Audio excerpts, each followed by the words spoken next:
I had a splendid voice. In fact, I'd sing in opera if they'd give me my choice.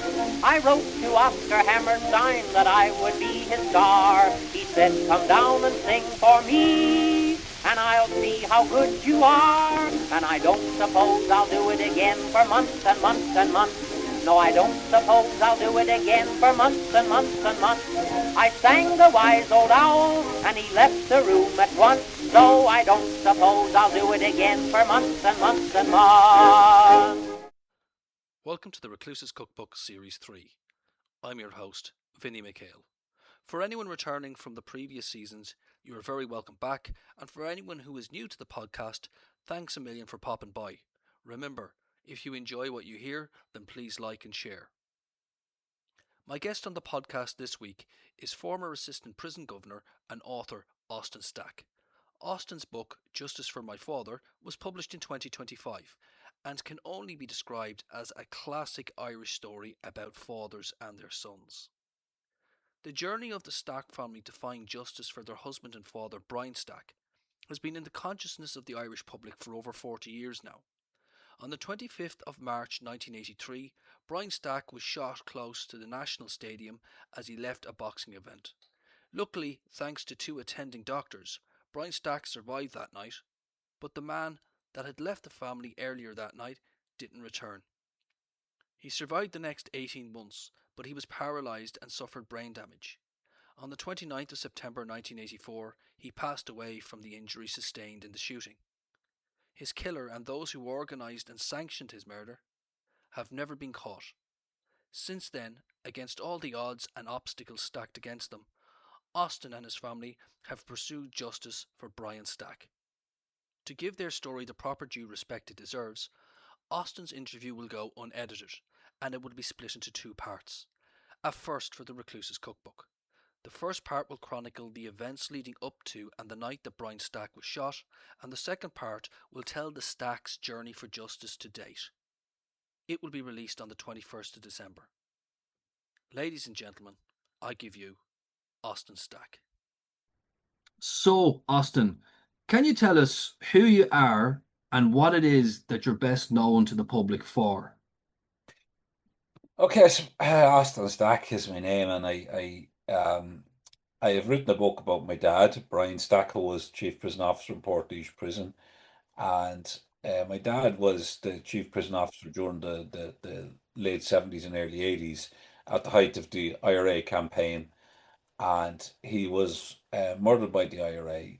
He was shot by the IRA in March 1983, and he passed away then in September 84 as a result of his injuries.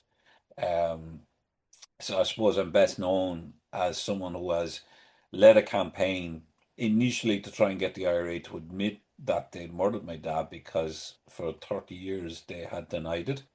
And the Gardaí and the media seemed to be peddling a kind of a story that it was non-aligned Republicans that had carried out the attack, or maybe some disenfranchised Dublin criminal. And I knew that just in my heart and soul that wasn't the case from, joining the dots in my own head. And the case had gone nowhere. And around 2007, a journalist called Barry Cummins wrote a book on unsolved murders, and we had no information from the Gardaí between 1984 and 2007, and Barry had got a look at the file from a friendly Garda, and there was a lot of stuff on that file that we were made aware of, and I suppose that opened up doors for us. Um, and I had two prison officers had previously come to me with information, but it was very scant information, and it wasn't really reliable information, in that it was two separate guys with the kind of second and third hand information, which you can't really go to the media or the Gardaí with information that you can't verify.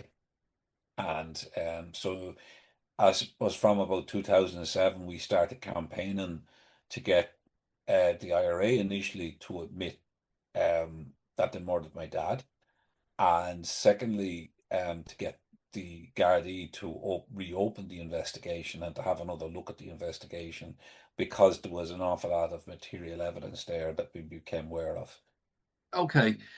So can you take us back? What was it like growing up in the Stack households? Will you tell us a little bit about your dad? Because I never met your dad, but from reading your book, which is a wonderful read, Justice for My Father, um, there's a Brian Stack in every community. Can you tell us a little bit more about your dad? Yeah, you see, my dad was, I suppose, he came from a separated, he was born in 1935 and came from a separated family in 1930s Ireland. I suppose wasn't, it would have been big news in Portlaoise because Portlaoise was a small community at the time. And I suppose he would have been someone that would have maybe himself and his brother, he often said, encountered a bit of bullying and that. But they learned to kind of stick up for themselves. But he got very involved in the boxing club in the GAA world when he was younger.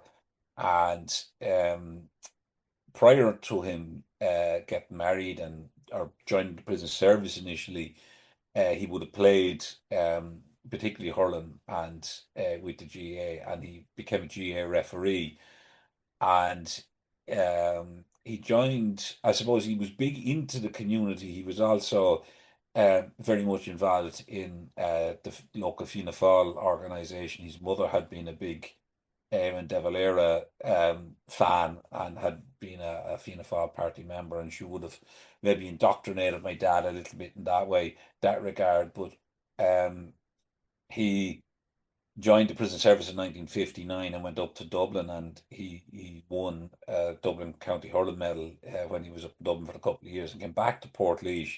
And when he came back to Portlaoise, he started running the juvenile GAA club, the Portlaoise Juveniles, and he did that for a number of years. And he was also then kind of progressed into becoming an intercounty referee, and he refereed the Leinster football final. And I suppose by the time we came along, myself, my two brothers, I'm the eldest. Um, my mother was kind of getting on his case a little bit about being away every Sunday refereeing matches, so he gave that up. But as we got a little bit older, he started. The boxing club had been defunct for a couple of years, and himself and a couple of other guys got the boxing club back up and running, and he became secretary of the boxing club, and he was again an international referee and judge. And when we were kids, it was like you had the GA season during the summer, and then you had the boxing season during the winter. And we would be trooped off everywhere in the car. Like, you had boxing training on Tuesday and Thursday nights, and there'd be a boxing tournament on the Saturday. During the summer, pretty much the same routine. You'd have Tuesday and Thursdays to be training, and then be a match on the weekend. And my dad was always involved in that, bringing carloads of kids everywhere. And, he was just because Portlaoise was so small at the time, he was very well known in the town. And he was respected as someone that was kind of a fellow with wisdom and stuff like that. And he always was helping guys. I remember like there was a guy in Portlaoise at the time. To join the prison, you had to have Irish. There was an oral Irish exam you had to Hmm. pass. The same with all the public servants, but for the prison one, there was an older guy in Portlaoise who used to tutor the lads. And when he passed away, my dad took on that job. And we'd often have lads coming up to the house, to the front room, and they go in before they did their interview for the prison service. And my father would be tutoring them in the Irish. So he was always helping people. That was the sort of man he was. Um, and then I suppose when we became really aware of his job, I suppose, would have been around 1970, 73. He got promoted to assistant chief officer, and we had to go to Cork.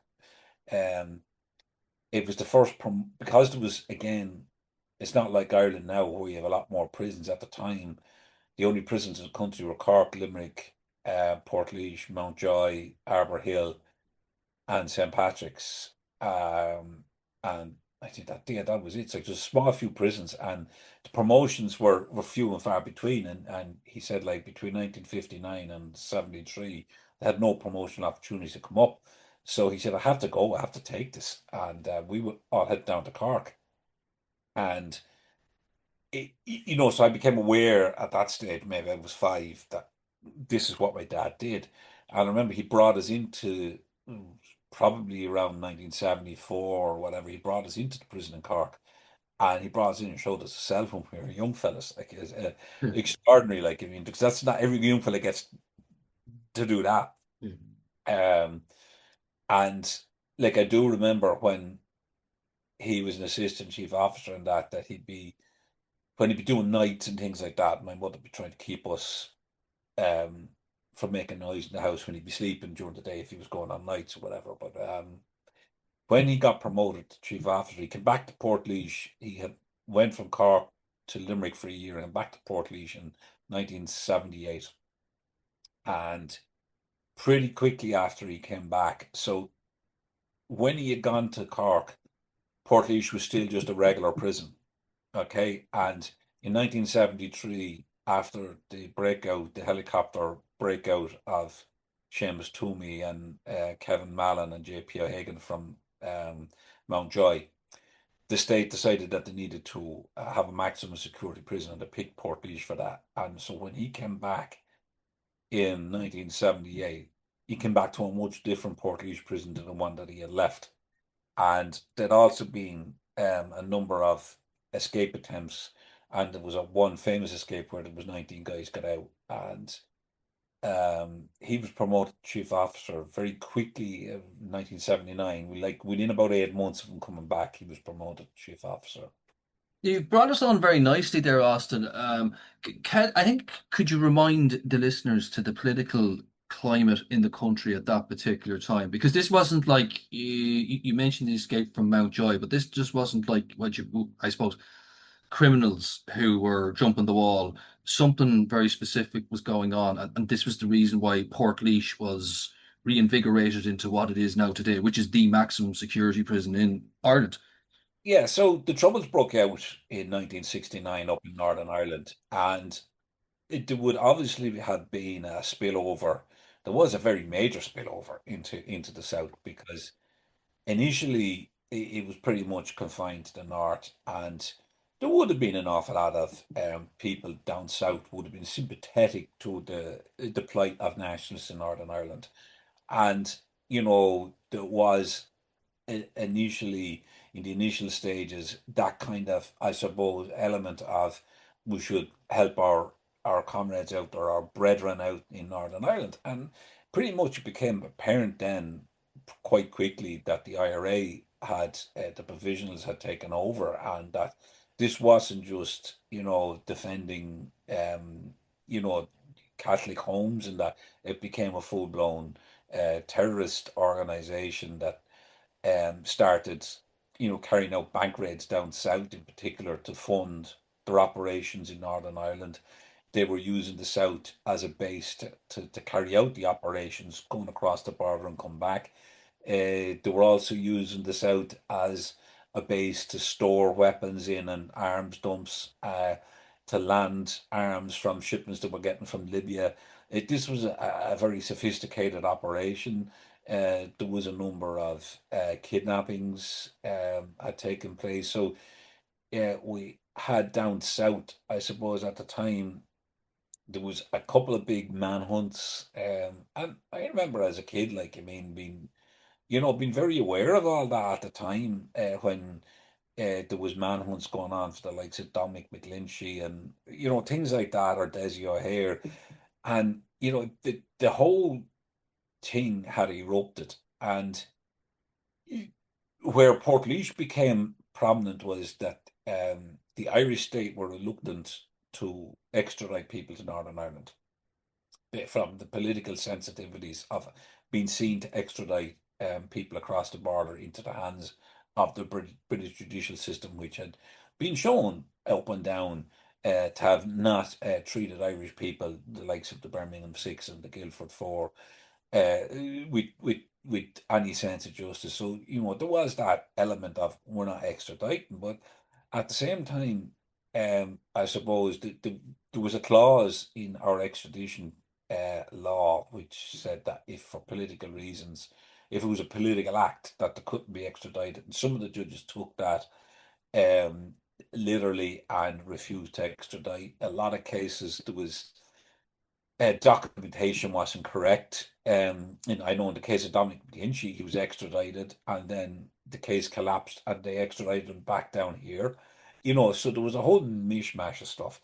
And the way the state got around it was the Criminal Law Jurisdiction Act, which allowed the state here to try guys for crimes that they committed in Northern Ireland.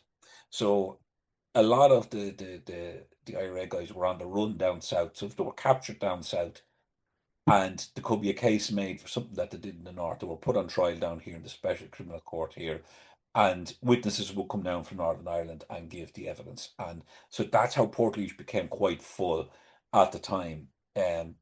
So Portlaoise at the time then, the IRA prisoners and the INLA prisoners saw themselves as prisoners of war. And prisoners of war will always try, they feel it's their duty to escape and attempt to escape. And in the early couple of years between 73 and 78, there was a number of escape attempts tried. There was one escape attempt where they blew a hole in the wall and they were running out, and the army started shooting. The army were based along the roof of Portlaoise prison, and they shot over the heads of the prisoners, and it was a ricochet, and an IRA prisoner was killed, and the prisoners kind of gave up. There was another one where they blew a hole again, and 19 guys got out, and they dispersed all over the place. A lot of them were caught quite quickly afterwards, but it showed that the IRA were capable of getting Semtex in particular into the prison. And when my dad took over as chief officer, he had to, as his job was to try and stem this essentially, and the security was definitely up. Like, I mean, my dad was very good at his job. He was able to break into Portlaoise prison in the middle of the night. I put it that way. The most secure prison in Europe, he was breaking in the middle of the night to make sure that the staff were doing their job, that there was nobody asleep. Okay. And he was extremely security conscious. And the one thing to say, during his tenure as chief officer, there was no attempted escapes and there was no escapes. And that is because he was good at his job. And what the one thing that the IRA needed to do, they were trying to effect an escape from the maze in Northern Ireland and Portlaoise in 1983 as a massive PR coup. And they tried to do the two escapes. But the problem they had was they did the escape in the maze in September 83. And the problem they had in Portlaoise was my dad. And they suspected he had a mole within the IRA telling them stuff for the first thing. And they also would have known because there was a particular gate, which was the last gate before you got to the main gate. And my dad religiously changed the lock on that gate once a month. Okay. But he also changed the lock on that gate whenever his informant told him that the IRA lads had a key. Now, the IRA lads were getting a copy of the key off a man who was the deputy governor at the time in Portlaoise. He was in the pay of the IRA. And, I've written that in the book. That man is deceased now. That evidence has been, the Gardaí have corroborated that, journalists have corroborated that, IRA people that I've spoken to.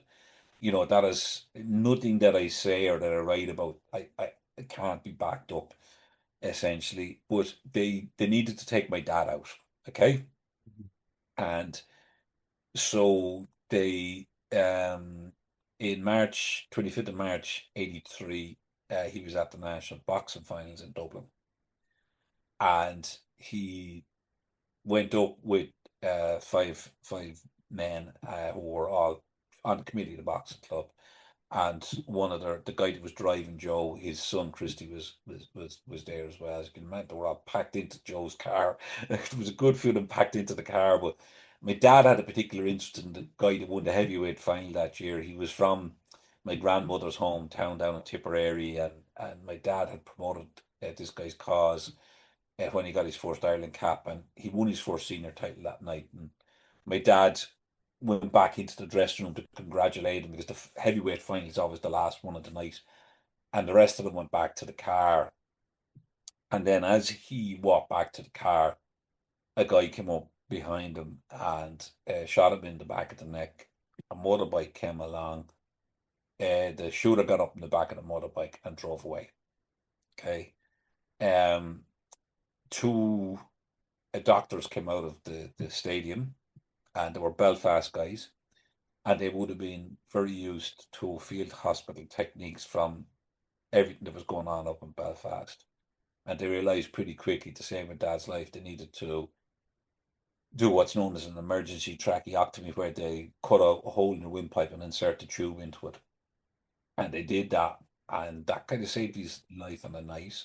And he was taken away to the Meath Hospital, and he was there for in a coma for 6 months, and then they transferred him to the National Rehab Centre in Dunleary. And when he came out of his coma, he was paralysed from the neck down, and he was extremely badly brain damaged. Now, he was a child.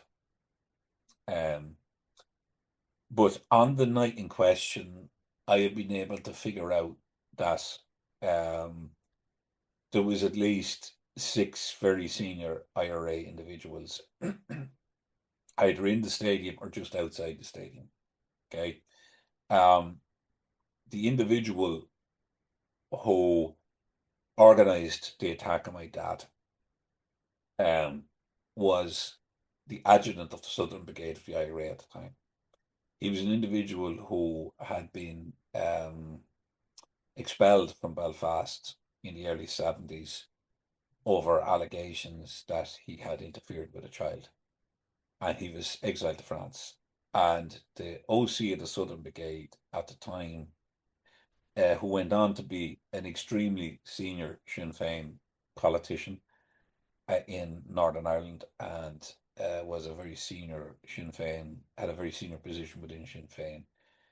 He was the OC of the Southern Brigade, and this guy was his adjutant. And your man went to him several times with the plan to shoot my dad, and he basically got it difficult to get it over the line. But when he did, the OC gave the nod for the operation to be carried out. So his adjutant was the guy that drove the bike on the night. Okay. And he got a friend of his who he trusted and was known as a particularly good gunman to shoot my dad. Now, the gunman didn't know my dad because the gunman at this point had not served any time in Portlaoise, so he wouldn't have been familiar with my dad. And it was when I hadn't realised this part of the story until I met with Sean O'Callaghan, that there was actually a spotter outside the stadium that night. And the spotter was the guy that was deputy OC of the Dublin Brigade of the IRA at the time. And he gave the nod to the gunman when my dad came out to tell him that's him. Now, that individual was the Gardaí were aware of him, and the Gardaí looked to interview him, and he's living in San Francisco at the moment. And he voluntarily came home from San Francisco and gave the guards an interview. Now, he didn't tell them a whole lot, but he was very afraid that if the guards went looking to interview him in the States, that triggers, they have to go via the FBI, and that triggers a whole different world for him then, and he's The knock-on effect. stay in America. But the peculiar thing was that afterwards, this is a good number of years, this is only in the last maybe 5 years, I became aware that the OC of the Dublin Brigade was actually inside in the stadium with 2 senior IRA members from the Short Strand in Belfast. And that information actually came from that individual himself. He actually was, he is wanted in relation to the Jerry McCabe murder. He gave the sanction for that bank raid in Adair. He's in Spain. He mysteriously got away with, he was caught with €1 million worth of cigarettes, and the charges all disappeared. He then was there was an allegation made that he had raped a girl in Dublin, and the guards went out to interview him. And when they went out to interview him in Spain in relation to that, they took the opportunity to talk to him about my dad's case. And he went for coffee with them afterwards, because when you're in Spain and you're interviewed in front of a magistrate, so you don't actually. The guy didn't say anything when he was with the magistrate, but he actually went for coffee with the guards, according to the Gardaí, and he told the Gardaí that he was in the boxing stadium that night, and he told them who he was with, two IRA guys whom he named, and the Gardaí have subsequently interviewed both those individuals. One of them has made it quite openly, yes, I was with him there that night. The other guy just refused to talk to the Gardaí. So I'm aware that there was 6 very senior IRA people either in the stadium or just outside the stadium on the night. What happened then was the guys took off and they dumped the bike in the canal near Portobello, and they then got into a car and they were being spirited out of Dublin in this car, and subsequently learned in 2007, when the journalist Barry Cummins was writing his book Unsolved about evidence. I didn't know about that car at the time. That Barry got a look at the file before the case was made quite public, and he said to me, "Are you aware that of this car?" And I said, "No." And he explained that what had happened was the car had come and pick up the 2 guys that were on the bike. It ran a red light over near Dartmouth Square in Dublin, and there was a Garda patrol car passing, and just saw them. I was going to take them on for a traffic violation. Wasn't aware that these guys were involved in the shooting. And when it put on its siren, the guys panicked and they actually crashed the car. They got out of the car and they ran. So there was a lot of material evidence picked up from that car, fingerprint from the rearview mirror, and some fingerprints from the back of the car. And Barry had also discovered that the Gardaí found the bike driver's helmet discarded at on the factory. And he also discovered that the spotter had been reading a newspaper, and that there was an army guy in sentry duty at Griffith Barracks beside the National Stadium at the time, and he indicated to the Gardaí that they needed to pick up that newspaper, that was evidence that the spotter had that. The guy that was driving the motorbike had also been leaning up against the car, and his fingerprints were on the car. There was also an eyewitness who saw the motorbike driver without his helmet sometime about half an hour prior to the shooting. As she thought it was someone that she knew, and as she was walking up towards him, she realized it wasn't who she thought it was, but she was able to give a really good idea, this guy. So they had all that evidence at the time. Okay, now from what Barry Cummins was able to tell me from the file, it appeared that they arrested 4 or 5 guys pretty quickly, interviewed them, let them go, and appeared to be work done on the case for about 2 months, and then it just mysteriously stopped. There was nothing more done on it, and it was left there. And there was nothing more done on the case until in 2007, when we got the information from Barry. We then contacted the Garda commissioner, and we looked for a meeting with the investigating team. And that's when they were kind of amazed that I had all that information about the material evidence. And the Gardaí were setting up the Serious Crime Review Team at the time, which is our cold case unit here in Ireland. And it was one of the first cases that they took on. And I suppose when people hear the cold case unit, I mean, we were of this opinion as well that they were going to reinvestigate the case. And that's not actually what Serious Crime Review Team does. They actually take they basically essentially review the file, and they look at what was done, what wasn't done, and then they make recommendations. So they spent, I think it was about a year doing it. and they made 296 recommendations of things that should have been done in the first investigation that wasn't done. So this was around 2007, 2008. And then they presented that report to the Garda Commissioner. We as a family have looked for that report and they won't give it to us. They've said it's an internal Garda document. I've requested it on several occasions and said, look, I would be happy with a redacted version of that file. That they would take out people's names and now I just want to see the recommendations as to what stuff should have been done that wasn't done. They did give us a small flavour of it. They said, look, there wasn't interviews carried out with prison staff in Portlaoise. There wasn't interviews carried out with prisoners in Portlaoise. That there was a simple things like that. The Yeah. crimes mapped, things like that. Okay, so that's pretty much how. And then the Garda Commissioner gave it to the National Bureau of Criminal Investigation to investigate. Okay, so that's how the I suppose where we had trusted the guards. Okay.